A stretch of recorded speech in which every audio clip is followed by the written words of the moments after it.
episode of the Raccoon Club podcast. Today we're going to be talking about something that has always captured my imagination. And it's a question that we've asked ourselves as a species since we probably first were able to form language. And that is, what makes us human? What separates us from the animals? What makes us special? What makes us different?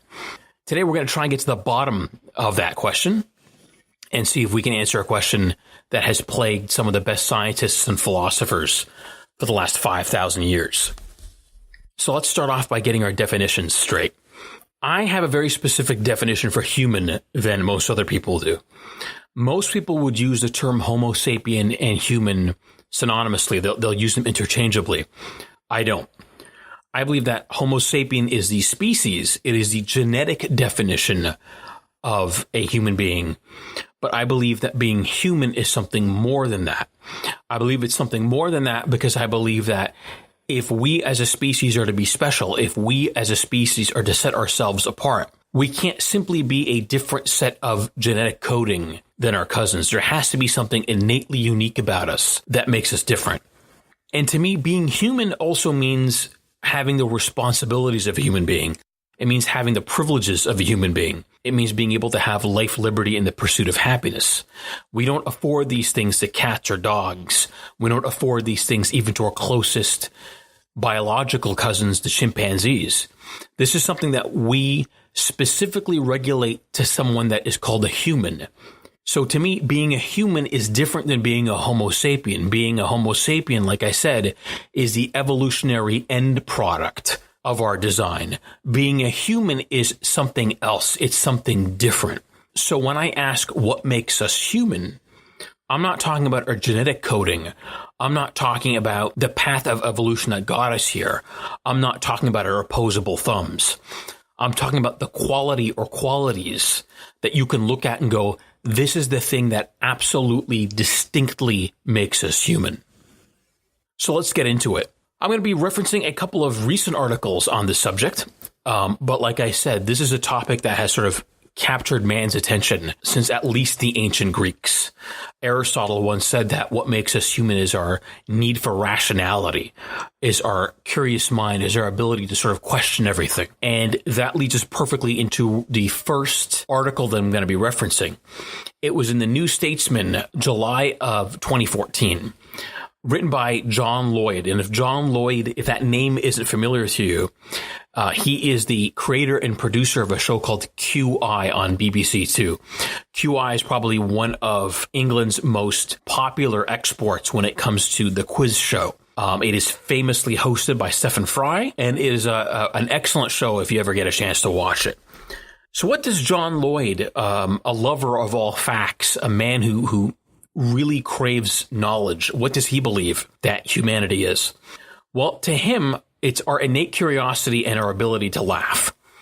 To quote from the article, there are quite a few human languages, Latin and Irish among them, that don't have words for yes or no, but every language on earth has a word for why. In John's point, he believes that one of the foundational things that makes us human is our need to know why, is our questioning of things. He goes on to say, why are we the only species on Earth that is concerned about things that don't directly concern our survival or that of our offspring? Porcupines do not look up at the night sky and wonder what all the sparkly bits are. Weasels don't worry about what other weasels think of them. He goes on to quote Stephen Hawking, the famous physicist, as saying, why does the universe go to all the bother of existing? A quintessential British question if I've ever heard one. So let's start off by dealing with John's point of curiosity, that it is curiosity that makes us different. Well, I would again disagree with John because I think we're being very specific with how we're defining curiosity. To John's point, curiosity seems to be that we're asking the big questions. Why do we exist? How did we get here? Why is the universe the way it is? Those are questions that you can only get with a certain amount of intelligence. Those are questions that you can only get when you're able to collect a certain amount of facts to be able to then query those facts, to be able to query those questions. But curiosity in and of itself, I would argue, is not a human trait. Many animals are curious. Anyone who owns a dog or a cat will be the first one to tell you that animals can be extraordinarily curious. The namesake of our show, the raccoon, is extraordinarily curious. So curious, in fact, that it has often outwitted us and outsmarted us in all of our attempts to try to control its population.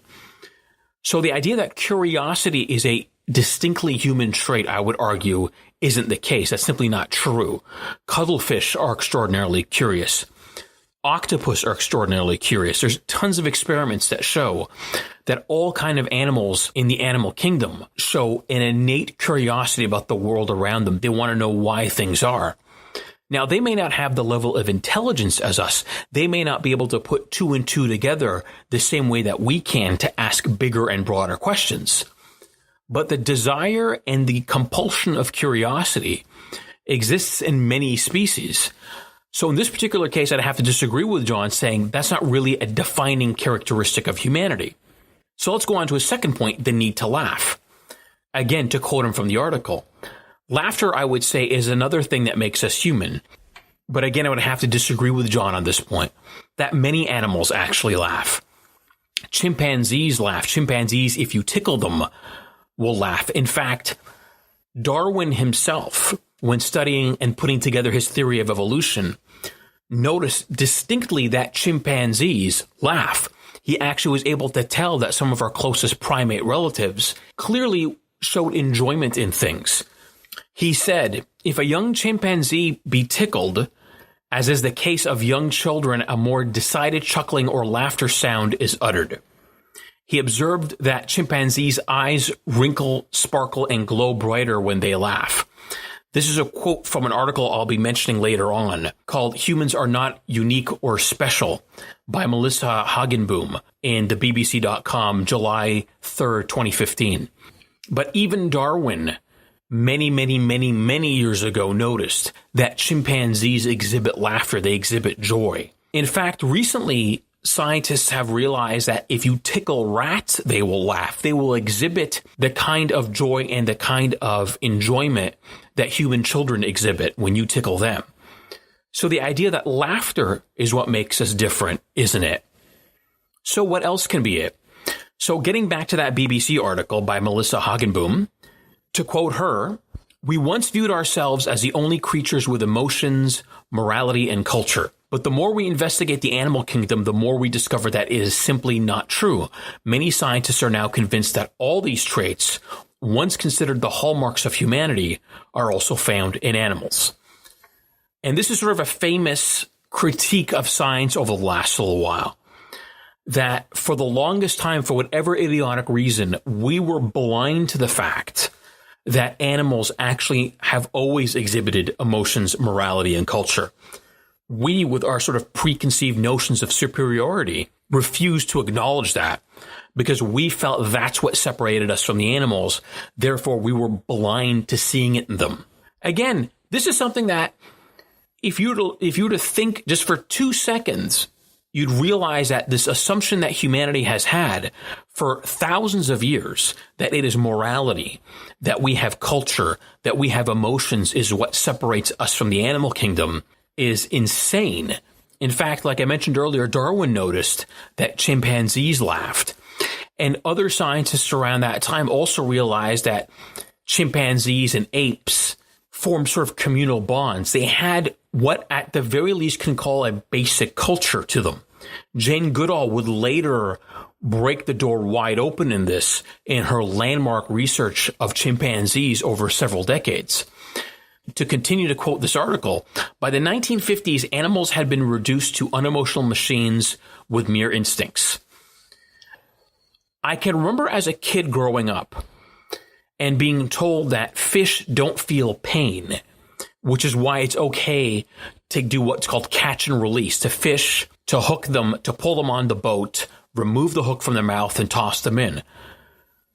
It's absolutely insane if you think about it, that pain, one of the most important evolutionary functions, the idea to sense danger, somehow that fish would not feel that.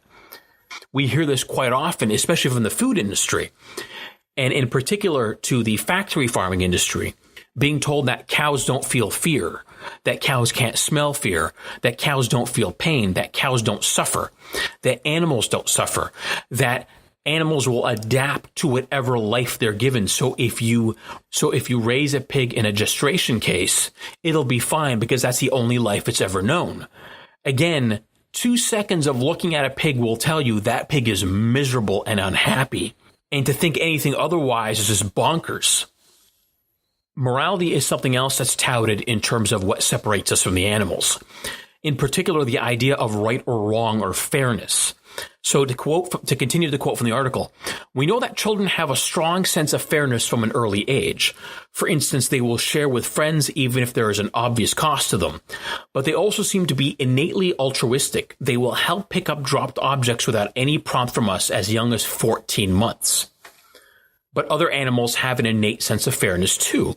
The article goes on to discuss, again, chimpanzees, how chimpanzees also seem to be instinctively helpful. They go out of their way to help each other.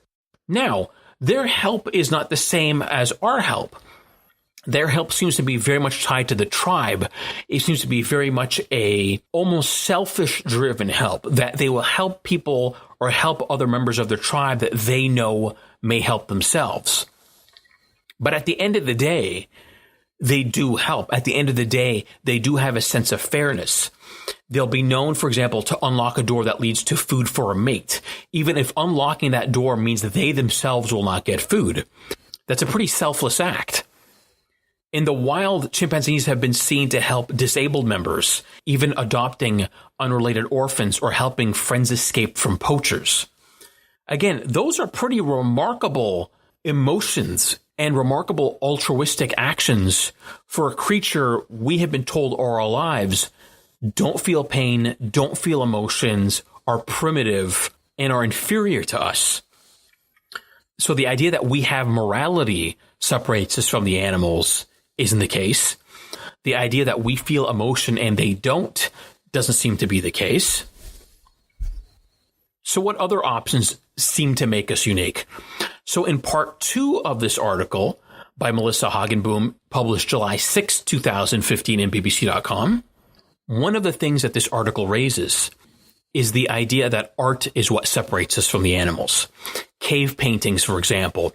Homo sapiens first appeared around 200,000 years ago, but during that time we weren't alone on the planet.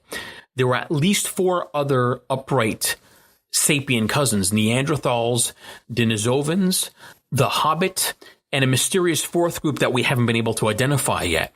So there were at least 4 different primates, different mammals, upright mammals that shared very close genetic ties to us that were there around that time. But around 80,000 years ago, something happened. And what happened seemed to be that human beings started to produce art. For whatever reason, something in our brains clicked. And we felt the need to visually express our thoughts and our feelings. There's some debate right now about whether Neanderthals created cave art. But we do know for a fact that Homo sapiens created cave art. And the argument that many scientists make is that no other animal produces artwork. Again, I would take a bit of an issue with this is because we're now defining artwork in an extraordinarily specific way, which is art for the purpose of expressing a specific thought. We sort of have to cut the animal kingdom some slack here. They don't have their brains developed to the extent that we do. So at best, the only thing we can look at is there art in the animal world? Is there an appreciation for art in the animal kingdom? And if you look all around, yes, there is. Many birds, for example, build very elaborate nests to attract a mate. Well, that implies that that mate has the ability to look at that structure and judge it on some sort of subjective level. Because in almost all instances, there's nothing really objectively different about those nests, about those creations. There must be something subjectively driving these birds to choose a mate based on these constructions. It's no different than artwork. For us to look at something and say it's beautiful, it is an entirely subjective experience. But the creation of the artwork itself seems to be common. The animal kingdom creates spectacular objects of beauty all